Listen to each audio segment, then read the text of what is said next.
37 സങ്കീർത്തനം അതിൻ്റെ 11 വാക്യം വായിക്കുമ്പോൾ അവിടെ എഴുതിയിരിക്കുന്നു, എന്നാൽ സൗമ്യതയുള്ളവർ ഭൂമിയെ കൈവശമാക്കും, സമാധാന സമൃദ്ധിയിൽ അവർ ആനന്ദിക്കും. ഇന്ന് സമാധാനമില്ലാത്തൊരു ലോകമാണ് നമ്മുടെ ചുറ്റുപാട്.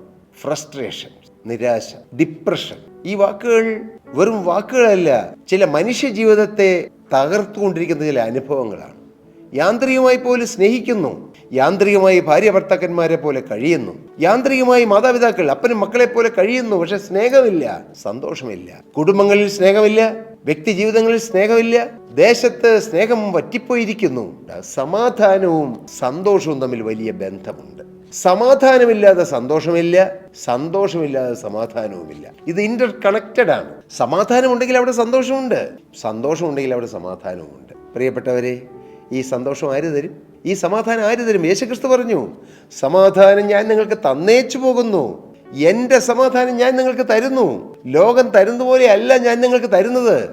ലോകത്തിന് തരുവാനോ ലോകത്തിന് എടുത്തു കളയാനോ കഴിയാത്ത സ്വർഗീയ സമാധാനവും സന്തോഷവുമാണ് കർത്താവ് നമുക്ക് വാഗ്ദത്തം ചെയ്യുന്നത്. കർത്താവ് നമുക്ക് തരുന്നത്